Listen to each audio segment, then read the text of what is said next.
Assalamualaikum warahmatullahi wabarakatuh. Selamat pagi semuanya. Waalaikumsalam warahmatullahi wabarakatuh. Selamat pagi, Bu. Gimana kabarnya? Sehat, Bu. Udah pada sarapan belum? Belum, Bu. Belum. Sarapan lah. Sarapan itu penting loh. Oke. Sebelum memulai pelajaran, ada baiknya kita membaca doa terlebih dahulu. Ketua kelas Nurul bisa dipimpin doanya. Baik, Ibu. Sebelum memulai pembelajaran, alangkah baiknya kita berdoa menurut agama dan kepercayaan kita masing-masing. Berdoa dimulai. Doa selesai. Oke, Ibu absen dulu ya. Ya, Bu. Anissa Yulia Putri, Hadir, Ibu. Heni Khairani, Saya, Bu. Nurul Fadilah, Saya, Ibu. Syafira. Saya, Bu. Gak ada surat titik ya? Enggak ada, Bu. Ada ya? Saskia Farhana. Hadir, Bu. Oke. Di Syafira yang hadir ya. Iya, Bu. Nah, jadi materi kita hari ini itu adalah sustainable fashion. Nah, Ibu harap setelah kalian belajar ini, kalian bisa memahami apa sih itu sustainable fashion. Kemudian kalian bisa memahami tentang penerapan konsep sustainable fashion. Kemudian kalian bisa membuat beberapa penerapan dari sustainable fashion. Baik, Ibu. Oke, langsung aja kita ke materinya. Materinya udah Ibu share tadi malam di grup WA ya. Iya, Bu. Nah, ada yang tahu apa sih itu sustainable fashion? Nggak tahu. Ada ya? Belum tahu, Bu. Oke.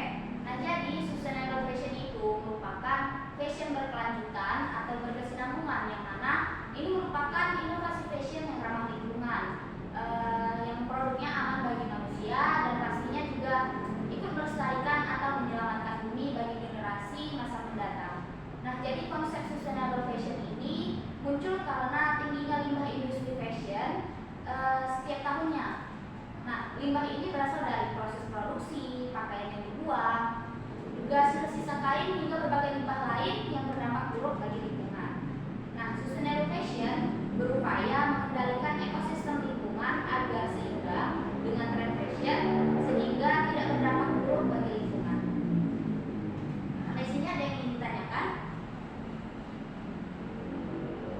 Ada, Bu. Yang ini? Jadi Bu, kalau misalnya kan limbah itu kan banyak Bu, dari industri, misalnya contohnya percaya. Jadi kalau misalnya kita buat busana dari kain percaya itu termasuk ke dalam sustainable fashion. Nah, iya, itu juga termasuk ke dalam sustainable fashion. Kalau itu dia termasuk di penerapan upcycle fashion. Nanti ada Ibu jelasin lagi. Oke, selanjutnya kita ke manfaat menerapkan sustainable fashion. Nah, manfaat menerapkan sustainable fashion itu yang pertama membantu memperlambat kerusakan lingkungan dan bumi akibat dari limbah industri fashion. Nah, limbah pakaian yang tidak terurai bisa dikurangi dengan penggunaan bahan ramah lingkungan seperti kain yang terbuat dari bahan organik. Nah, ada yang tahu kain apa aja tuh yang terbuat dari bahan organik? Wow, Nah, iya, wool. Terus sutra, ya sutra juga termasuk. Terus katun juga termasuk bahan organik. Yang kedua manfaatnya yaitu mendorong para ahli untuk melakukan riset atau penelitian mengenai bahan-bahan industri fashion yang ramah lingkungan beserta pengaplikasiannya. Kemudian yang ketiga, mendorong pembuatan produk yang tahan lama, berkualitas dan aman bagi manusia dan alam atau lingkungan. Nah, jadi konsep sustainable fashion ini mendorong produsen untuk menggunakan bahan baku organik yang karakteristiknya kuat, tahan lama dan mudah terurai. Dan manfaat yang terakhir yaitu dampak positif dari iklim kerja yang baik karena membuat produk yang berkualitas. Nah, dari sini iklim industri fashion dapat memberikan tren positif untuk seluruh kalangan karena dalam hal ini produsen juga perlu memperhatikan kesejahteraan karyawan.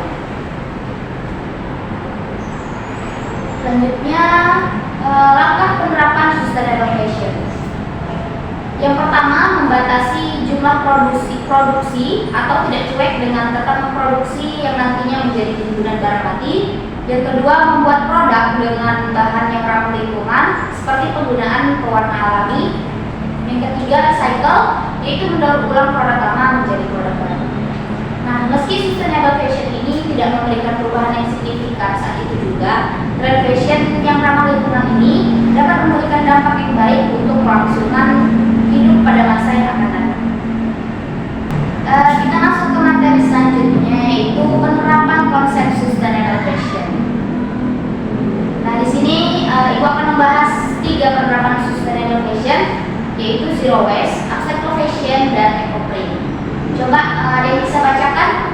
Yang pertama itu zero waste. Anissa? Zero waste. Zero waste fashion adalah salah satu konsep desain fashion yang bertujuan untuk meniadakan atau meminimalisir limbah produksi pakaian sehingga meminimalisir sampah sisa produksi yang dapat mencemari dan memberikan dampak negatif terhadap lingkungan. Nah, zero waste ini bisa dilakukan dengan cara mendesain busana yang simpel tapi tetap menarik dan bisa meminimalisir sampah sisa material. Nah, contoh dari zero waste ini yaitu busana kaftan. Ada yang tahu kenapa busana kaftan termasuk contoh dari zero waste? Desainnya yang simpel. Selain itu, Nggak banyak ini Bu, potongan ya. nah benar. Pinter-pinter kalian ya. Oke, selanjutnya upcycle fashion. Ada yang bisa bacakan? Saya Bu. Oke, Saskia, silakan. Upcycle fashion merupakan cara baru mendaur ulang pakaian bekas yang sudah rusak atau tidak terpakai menjadi jenis pakaian baru yang bermanfaat, memiliki nilai jual tinggi dan memberi tampilan baru yang lebih baik dari bentuk aslinya. Nah, jadi seperti kaos yang sudah rusak bisa kita sulap menjadi sebuah kemeja atau jaket yang baru, atau mengumpulkan sisa-sisa kain bekas produksi yang kemudian dijadikan sebagai tas, blus, dan produk fashion lainnya. Gitu. Nah, baik, yang terakhir itu ada eco-print. Nah, eco-print ini merupakan teknik cetak alami yang mengambil warna alam dari daun, batang, hingga bunga dengan cara menempelkan langsung ke kain. Nah, tanaman apa saja sih yang bisa digunakan untuk eco-print? Di situ di PPT Ibu udah ada menampilkan beberapa tanaman yang bisa dipakai untuk pembuatan eco-print. Yang pertama itu ada daun jati, kemudian ada daun ketapang, daun jamur biji, daun kersen, kemudian ada daun betadin, daun belimbing, daun jarak, daun ungu. Kemudian bunganya bisa menggunakan bunga kembang satu, bunga mawar, dan bunga keramik. Itu bunga yang lain nggak bisa? Bisa, sebenarnya bisa. Kita bisa menggunakan tanaman apa aja. Yang penting pigmentasinya itu kuat dan bisa lengket di kain. Oke, itu tadi tanaman yang bisa kita gunakan untuk pembuatan eco-print. Selanjutnya alat dan bahan dalam membuat eco-print. Di sini kita bisa menggunakan kain mori atau kain karbon, kemudian tali rapia, daun plastik kaca, gunting, palu, daun atau bunga, kemudian tawas, cuka, dan air. Kita masuk ke langkah-langkah pembuatan eco-print. Nah, yang pertama itu tahap mengordan kain, yang mana tahap ini memiliki tujuan untuk membuka pori-pori pada serat kain sehingga zat-zat warna dari tumbuhan akan mudah terserap atau menempel ke kain. Tahap yang kedua yaitu tahap membuat eco-print. Dan yang ketiga ada tahap fiksasi atau penguncian, yang mana dilakukan dengan merendam kain yang sudah di eco-print dengan air campuran tawas. Nah, proses ini berguna untuk mengikat warna atau motif yang sudah tercetak di atas kain. Kalau nggak pakai itu hilang? Ya, bisa jadi pudar dia warnanya. Kalau nggak pakai tawas? Ya. Ini ada beberapa contoh eco-print. Itu juga ada bawa, Tentuin sih gitu. ada bawa produknya. Eco-print. Bisa dilihat. Ini juga ada. Ini ya.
bawahnya langsung kain aja.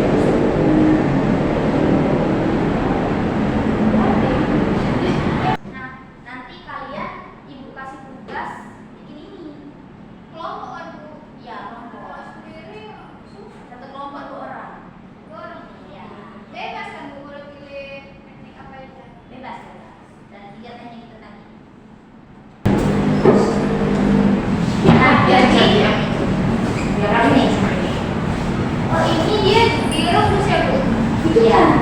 Ini saya juga rambut. Saya nggak lah. Nenek saya Bu pernah saya main aja. Iya Bu padu main padu lah Bu nenek Bu. Bu, 3 hari kalau yang kayak baju-baju pantai itu beda sama ini Bu. Itu pria, itu namanya Shibori. Oh bukan di Iya. itu Bu. Bukan. Nah, ini gua ada video tutorial para kalian yang bikin tugas buat ini. Ya.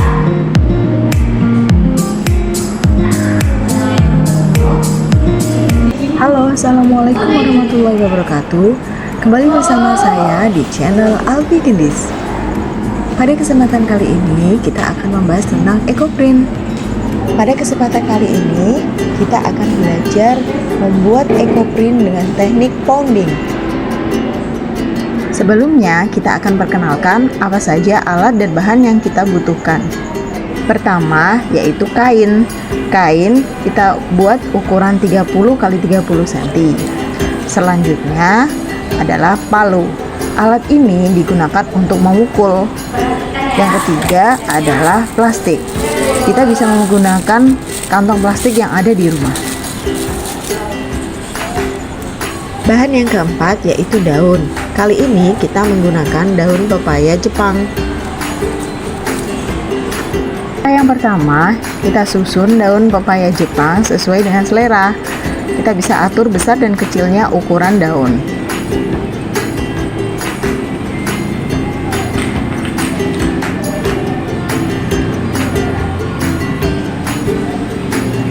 Kemudian di bagian atasnya kita taruh kain yang sudah kita siapkan tadi. Setelah itu, bagian atasnya lagi kita beri plastik. Plastik ini berfungsi supaya bekas pukulan dari palu tidak mengotori kain.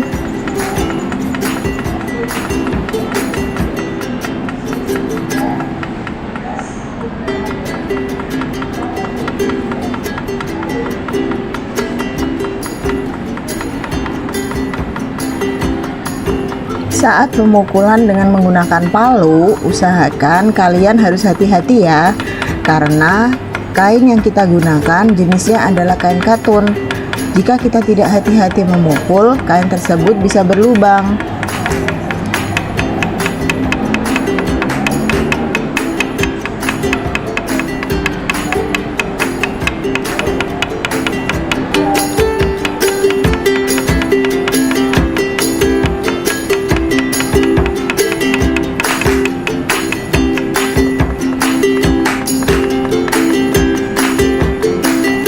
Lakukan teknik pounding ini sampai semua daun selesai dipukul.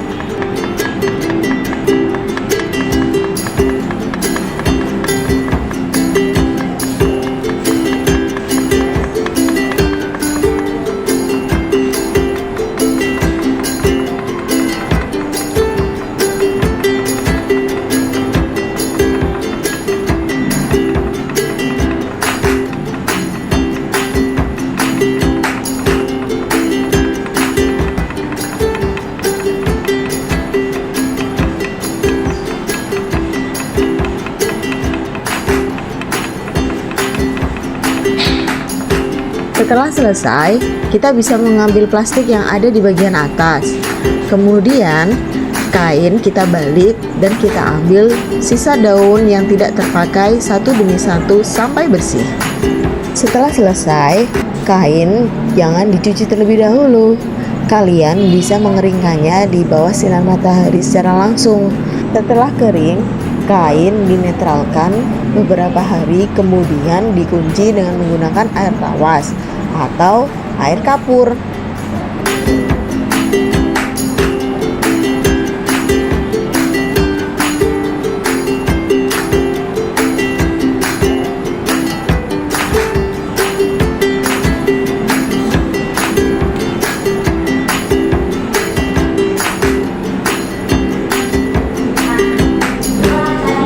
Contoh pembuatan ekoprint dengan teknik bonding atau pukul.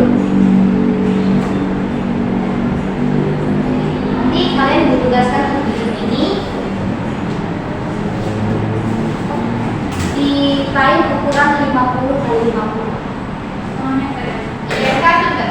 Iya, bisa kain katun atau kain poli. Kayak mau bisa Bu?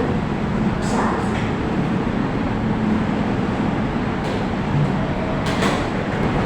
Nah, mungkin itu aja materi kita untuk hari ini. Jangan lupa dikerjain tugasnya. Baik, minggu depan kita kumpulkan ya. Nah, dari materi tadi mungkin ada yang bisa menyimpulkan? Saya Bu, Yang bisa? sustainable fashion itu merupakan fashion berkelanjutan yang mana fashion ramah lingkungan yang produnya aman bagi manusia. Kemudian penerapan konsep sistem application itu ada 3. Yang pertama itu zero waste, yang mana zero waste ini merupakan konsep desain fashion yang bertujuan untuk meminimalisir limbah pakaian atau sampah sisa produksi. Yang kedua itu ada upcycle fashion yang merupakan pendaur ulangan pakaian bekas yang sudah rusak dan diubah menjadi pakaian baru yang lebih menarik. Dan yang ketiga itu ada teknik pewarnaan atau cetak alami yang mengambil warna dari daun, dari batang, dan bunga yang ditempelkan langsung pada kain. Kemudian langkah-langkah dalam membuat ekoprint itu ada 3 tadi. Yang pertama itu membuat kain, yang kedua itu tahap membuat ekoprint, dan yang terakhir itu tahap fiksasi atau penguncian. Bagus sekali yang bisa kasih bos untuk temannya.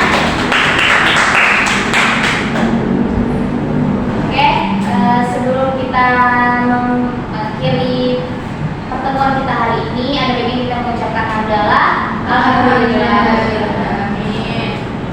Baiklah, diakhiri dengan wassalamualaikum warahmatullahi wabarakatuh. Wah.